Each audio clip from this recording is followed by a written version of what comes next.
The opportunity for a recycled plastic sleeper in railways is almost unheard of. Now, most people would have said a recycled plastic isn't going to be strong enough to support the loads under mainline operations. The more I dug into it, the more I realised this is a real game changer. We've got a lot of plastic waste going to landfill, and here's something that's using 85% plastic. And it looks like it has a longer life than wooden sleepers.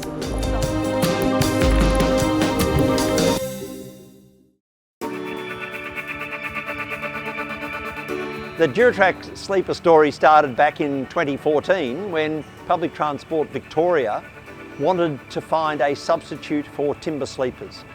The issue with timber railway sleepers is their relatively short life and the dwindling supplies of quality timber.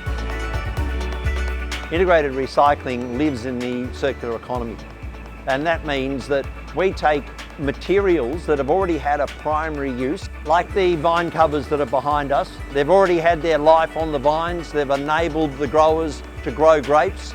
We then use it, it becomes part of the formulation for making DirtTrack railway sleepers. For us to be able to develop that, we needed partners in this journey. Sustainability Victoria's contribution was invaluable. The research grant that it gave to Monash University to enable that analysis of flexible plastics in a railway sleeper environment product was critical. Welcome to our mechanical testing facility. The purpose of this test is to assess the structural capacity of the material. Most railways are quite risk averse. Fundamentally, the current mixes well and truly exceed the requirements of any of the standards worldwide.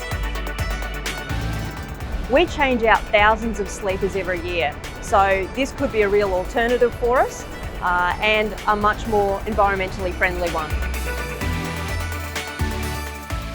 We want a viable product at the end that is purchased in quantity by the railway companies so that we can then continue to develop this as a new industry in Australia.